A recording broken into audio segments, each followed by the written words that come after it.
اعلی حضرت نے لکھا ہے، ایسا لگتا ہے یہ الہامی ترجمہ ہے۔ واہ واہ، یہ احمد رضا رحمت اللہ علیہ پہ خصوصی مہربانی ہوئی آقا کونین کی طرف سے جو فیض ان پر کھلا ہے۔ آپ دیکھ لیجئے، میں نے اس بندہ ناچیز میں جو آپ سے یہ گفتگو عرض کر رہا ہے 22 کے قریب ترجمے اردو کے دیکھیں، اور میری لائبریری کے اندر اس وقت بھی موجود ہیں۔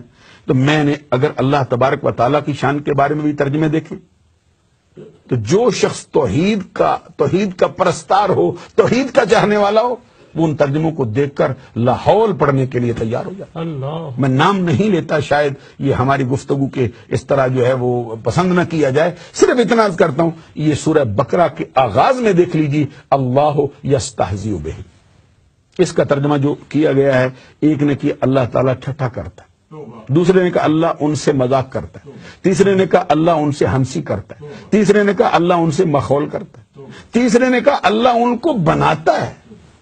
اب آپ اندازہ لگائیے، ٹھٹھا کرنا اللہ کی شان کے لائق، مذاق کرنا اللہ کی شان کے لائق، ارے یہ ہنسی کرنا اللہ کی شان کے لائق، کسی کو بنا جانا اللہ کی شان کے لائق، مخول کرنا اللہ کی شان کے لائق۔ اور پھر ان کی اردو کا حال بھی دیکھ لیجیے۔ اللہ تبارک و تعالیٰ قرآن مجید میں 2-4 مسائل آپ کی خدمت میں عرض کروں۔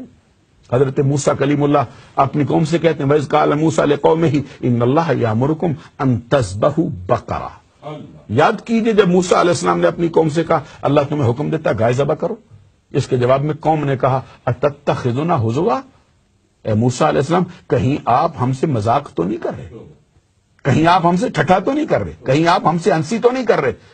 آگے سے اللہ کا نبی بولتا ہے تو کیا کہتے ہیں اعوذ باللہ ان نکون من الجاہلین، میں ٹھٹھا کرنے سے اللہ کی پناہ چاہتا ہوں، میں ٹھٹھا کرنے سے، ہنسی کرنے سے، مخول کرنے سے، مذاق کرنے سے اللہ کی پناہ چاہتا ہوں، کہیں میں جاہلوں میں سے نہ ہو جاؤں۔ میں یہ کہتا ہوں، اللہ کا نبی کہتا ہے کہ ٹھٹھا کرنا جاہلوں کا کام ہے، تو اللہ تبارک و تعالیٰ کے لیے یہ الفاظ استعمال کیے گئے۔ حالانکہ سورہ حجرات اٹھا کے دیکھ لیجئے، اللہ تبارک و تعالیٰ کا فرمان ہے یا ایھا الذین آمنوا لا یسخر قوم من قوم، واہ واہ، اے ایمان والو کوئی قوم دوسری قوم کو ٹھٹھا نہ کرے۔ اور عورتوں کے لیے بھی فرمایا کہ کوئی عورتیں دوسری عورتوں کو ٹھٹھا نہ کریں، کہیں ایسا نہ ہو کہ جن کو ٹھٹھا کیا جا رہا ہے وہ ان سے بہتر ہی نہ ہو۔ اللہ، عزیزان گرامی قدر، اہل ایمان کو ٹھٹھا کرنے سے، مذاق کرنے سے منع کر دیا گیا۔ تو اب سب نے ٹھٹھا کرنے کا منع کیا، مذاق کا منع کیا، لیکن بریلی کا تاجدار بولا تو کیا کہا؟ اللہ ان سے استہزاء فرماتا ہے جیسا کہ اس کی شان کے لائق ہے۔ اور میں ایک مقام اور بھی آپ کی خدمت میں عرض کرنا چاہتا ہوں، زیادہ وقت میں آپ کا نہیں لوں گا، مجھے احساس ہے اس بات کا، لیکن میں 2 مقام اور عرض کرنا چاہتا ہوں تاکہ یہ نظریہ بھی کھل کے سامنے آ جائے کہ ترجمے سب نے لکھے ہیں، لیکن جو ترجمہ امام احمد رضا نے لکھا ہے اس کا شان اور ہے۔ اللہ، عزیزان گرامی قدر، وہ ترجمہ نہیں بلکہ وہ اپنے دامن کے اندر ایک تفسیر کی حیثیت رکھتا ہے۔ سبحان، یہ حضرت عیسیٰ روح اللہ کلمت اللہ کی والدہ محترمہ طیبہ طاہرہ صدیقہ حضرت مریم کے لیے قرآن نے کہا وَمَرْيَمَ ابْنَتَ عِمْرَانَ الَّتِي أَحْسَنَتْ فَرْجَهَا۔ اب اس پہ ترجمہ سن لو، ایک نے کہا عمران کی بیٹی مریم جس نے روکے رکھا اپنی شہوت کی جگہ کو۔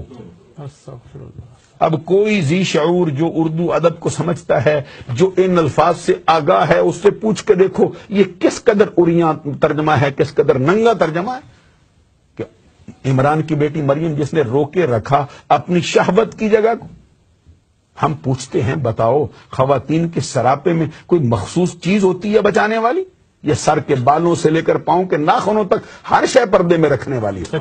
آؤ حسن و حسین کی ماں ملکہ فردوس بری نور چشم رحمت للعالمین، ہمارے آقا کے جگر کا ٹکڑا، عصمت کا در نہاں، عفت کا گنج گراں، شہزادی کون و مکان، سیدۃ نساء العالمین، سیدۃ نساء اہل الجنہ، فاطمۃ الزہرا سے پوچھو عورت کسے کہتے ہیں؟ واہ، حضرت فاطمۃ الزہرا خاتون جنت نے، زہرا بطول نے، حسن و حسین کی ماں رضی اللہ تعالی عنہا نے فرمایا میری نظر میں عورت کہلانے کی حقدار وہ ہے جس کے سراپے پر پوری زندگی غیر محرم کی نگاہیں نہ پڑیں۔ اللہ، اور فرمایا میری نظر میں عورت وہ ہے جس کی نگاہوں نے پوری زندگی غیر محرم کا چہرہ نہ دیکھا ہو۔ اب دیکھیے وہ عورت کسے بتاتی ہیں، اور یہ کہہ رہے ہیں روکے رکھا شہوت کی جگہ کو۔ دوسرے کو اٹھایا تو وہ بولا، اس نے کہا عمران کی بیٹی مریم جس نے اپنی شرمگاہ کی حفاظت کی۔ کوئی شرمگاہ بتا رہا ہے، کوئی شہوت کی جگہ بتا رہا ہے، وقت ہوتا تو میں حضرت مریم کا تذکرہ ضرور کر جاتا اس مقام پر، یہ جو حضرت عیسیٰ روح اللہ کلمۃ اللہ نے ان پر لگنے والے اعتراضات کا رد کیا اور ماں کی گود میں کہا تھا انی عبد اللہ آتانی الکتاب وجعلنی نبیا وجعلنی مبارکا اینما کنت واوصانی بالصلاۃ والزکاۃ ما دمت حیا.